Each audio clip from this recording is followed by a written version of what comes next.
Hi, I'm Lauren Lavoie. This is a fire sculpting lecture about perception. It's entitled Mechanics of Perception. And basically, in general terms, perception is all about light. It's all about the transmission or emanation of light and the reception of or capturing of light. And so what I'm going to speak about partly are the structures that carry or augment or alter and carry. The structures or vehicles that carry light into our perceiving system. And so basically, like the human eye, light is altered in such a way that we can experience a representation of that object that we're perceiving. So there's a bit of difference where when the consciousness is perceiving the world or an object within the world, there is the ability to perceive reality directly without any interference at all, no distortion whatsoever. When we're children, this is a common, natural way of perceiving reality. The reason why children perceive reality the way they do, I believe in part, is because they're not separate from what they're perceiving. They're within the element itself. They're connected to the element of reality. So if you remember that, that would be a great standard to have. I remember an individual said to me it was about a child that exclaimed at one point, after what I would assume were attempts by the parent to have them understand something, the child exclaimed, "Oh, I get it. I'm over here and you're over there." So you can see that that is actually a Zen state, which is quite a feat for an adult to perform, to acquire that state, an interconnected state where the I and the you is not nearly as relevant to the fact that the we is what we are participating in, or the we is participating in a world that where there's no fractures. So perception is a really peculiar thing to me. I realized that all of my conclusions, all of my assessment of reality, and my conclusions, which then lead to, I don't know how many conclusions it takes to formulate a belief system or belief in itself, but I realize, and I'm sure you have too, that conclusion and belief are based on the quality of perception or lack thereof. And so to me, perception itself, it's critical that if my perceptions of reality are distorted, that I know that. So when I speak about light, what I'm really speaking about is there are at least two forms of light interplaying in this dynamic. One is a structural form of light, which carries the information, which is being carried from the object. So if I'm perceiving, and I'll explain why this occurs later, but if I'm perceiving only the surface of an object, not obviously able to, it's not that we wouldn't want to say that the object isn't emanating from its content, that light from its content isn't emanating. That's not necessarily true at all. I'm perceiving light or information from the surface of a thing or someone or a place. It doesn't also mean that you can't immerse yourself in that place without physically touching it. And so I believe it was a guru once said that, Yogananda said that that would be referred to as intuitive contact, or the movement of essence, nature, light entering the consciousness directly, or from your soul. You can have an experience of content, light, from your soul without the interference of the id or the ego, the counter self. And so it is to say, we're saying that you can develop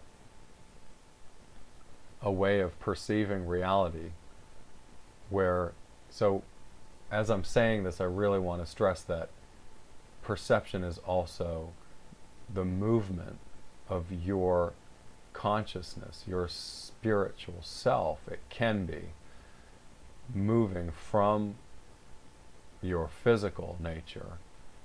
This happens very quickly, but the energy, the words don't help, but the consciousness, as it projects outwardly toward an object. What I'm trying to point out is that there is because it's such a problematic state to be in, to be separate from, or distorted, to have a distorting filter between what you are and what you're perceiving. I'm suggesting that it's possible to experience what you're perceiving without any field or distortion between the two. And when I say structures, I'm saying that I'm saying they're not breakable. They're laws. They're laws that govern the movement of energy to a particular degree or point or spectrum in physical reality. So the laws that I'm speaking of may not apply to, quantum physics or what have you. I don't know. The structures, I'm going to give you some examples of some structures that I work with. I was raised in a Yang era, which means that for 5,200 years, society developed globally, and actually universally, on a Yang structure. In other words, light enters the physical realm through either Yang individual parts or through the Yin, which are groups. So in a Yang world, the intellect develops in a very self-based dynamic. So in a Yang era, it's really profitable, or you can prosper in a isolated state. An individual or an organization or an economic system can prosper with a single individual pressing that organization or himself or herself forward based on their personal will to push that organization or project forward. In the Yin era, that's not possible. So I had quite a lot of work to do to catch up, in a sense, to develop a way of perceiving reality which was group-oriented or multi-oriented, in the sense that I had to share my perceiving consciousness, much more so with the world energetically than I had if I had it all to in the Yang era. And so Yang is where we derive our one God religions from Yang era. We derive hierarchy from a Yang era. Separation and fractures are very common and become extreme at the end, especially of a Yang era. The shift from the Yang to the Yin era occurred several years ago, maybe 3 years ago from this 2011 date. And so what happened is that power no longer at that point was flowing through Yang structures, and so structures now, in order for power to emanate into from a group, it must flow into the group through there must be the foundation of the group must be based on the group. So you can't have a single point receiving energy and then that energy being distributed outward in whatever manner to the group any longer. And this is why our economic system globally is failing. I was going to say in part, but I think it's completely as a result of this change. And so you'll notice dark or light organizations that operate from a Yin standpoint, whether it's terrorism or a corporation, in textile, that's operating from a Yin standpoint, where the group is actually literally, and I don't mean as a conceptual business model, I mean literally, where the group is the deciding factor in force in pushing the group, the project or the vision forward. That's what's happening now. And so all of the energy that was being provided, the Yang structures, is gone.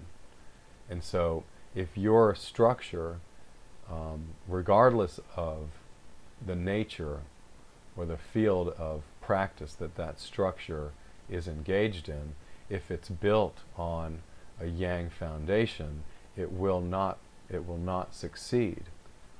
And I hate to say that, you will come to find that out in a very unpleasant way if you refuse to look into this. And if you do look into this, if you look into this thoroughly and honestly, you will find, and I believe what I'm saying to be true, that your organization will have to disassemble to a point and reassemble on a Yin platform. Terrorism is a really good example of Yin warfare. Yang warfare is about uniforms, it's about the location specific of the army or military. Yin is clearly not about. Yin combatants blend into their environment, and so there will always be this problem, disadvantage. It's not going to change, but it would be great if our military, from a selfish standpoint, would develop Yin tactic to a large degree as a base instead of Yang warfare. So anyway, so you have in all things Yin and Yang, that structure is present. So I believe that it's true for all people that there is a Yin dominant and a Yang dominant aspect to the brain. The eyesight itself, the right eye, will probably be, well, the right eye is left hemisphere or brain dominant, and left is the Yang, which is the particle or localized form of perceiving things. So in other words, you can find this out if you cover one of your eyes and you look out you'll see everything at once, and it'll take effort to focus in on one aspect of all of that you're seeing. And then the opposite eye is the opposite. You'll more, it's designed to perceive, a tree in the forest, not the forest itself. And so this structure applies also to the way that energy or information is transferred from place to place. So if an individual is, if their yang aspect in their nature is completely cut off, they'll basically be only able to comprehend concepts that are yin based. Yin's often attributed to women, but that's not accurate. It's not a feminine trait. It's a structure. So societies and cultures, produce these labels. But anyway, the yang and yin are designed to, one, keep things in conflict, which promotes or provides growth, and to keep things in imbalance, which is balance. Yin and yang are two halves of a whole. So in a very balanced state, that time, your perception physically of reality should be pretty balanced. Internally, if your consciousness is biased towards yin or yang, then you'll have that bias as a resultant, perception. But duality plays a large part in all this. So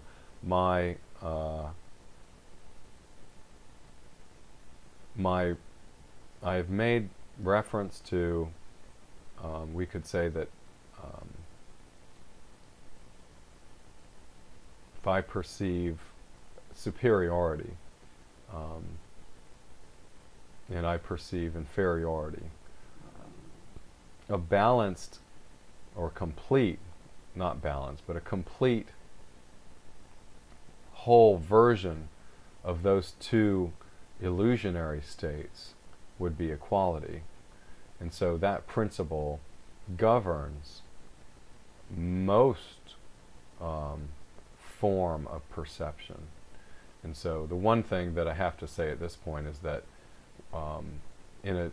we're in a dualistic universe. So the trouble with in perception is perception functions properly for the most part until the second or counter self stands between the perceiver and the perceived. So the ego self. So it's important to understand that the ego is not, it's illusionary, it's material based, it's illusionary relative to your spiritual consciousness, which it basically means, two things: that gravity acts on it, so it's always going to be pulled toward gravity, which will mean that it has its depressing aspect, and that it is the other weird thing about the ego is that by its nature, by its design, it inverts what it reflects. And so every human being has an ego that is inverting and reflecting toward the consciousness the content of that spiritual being. That's really important. It's important if you're hoping or working to develop a spiritual developmental path for yourself, because you can't have both ego and spiritual experience at the same time. It's not possible. You can move your consciousness back and forth from the ego to another thing. I don't know how that would benefit, but The reason I say that is because sometimes an individual, and I say the intellect because the ego utilizes the intellect to speak to us. And it's not to say there's anything wrong with the intellect, it's to say that the intellect is more of a tool than a guide.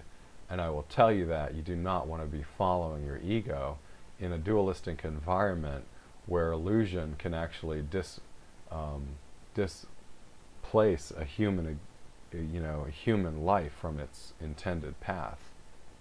So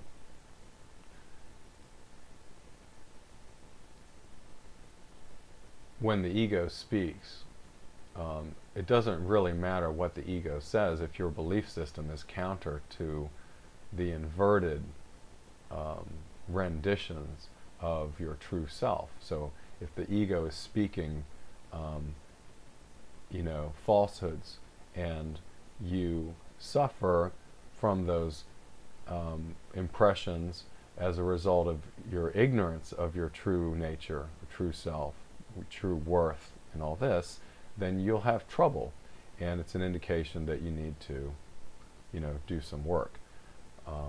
But the reason why I'm getting into this is because perception is based in part in belief. So belief itself can create a kind of architecture for, it can alter the way that perception would naturally go and experience something and bring that information back to us.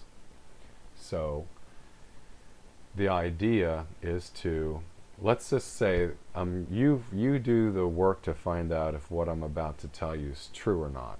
And I'm going to say that belief is not derivable from the present moment. It's derivable from the past, because you have to have an experience of the present moment which changes moment to moment in order to have a belief of what just happened.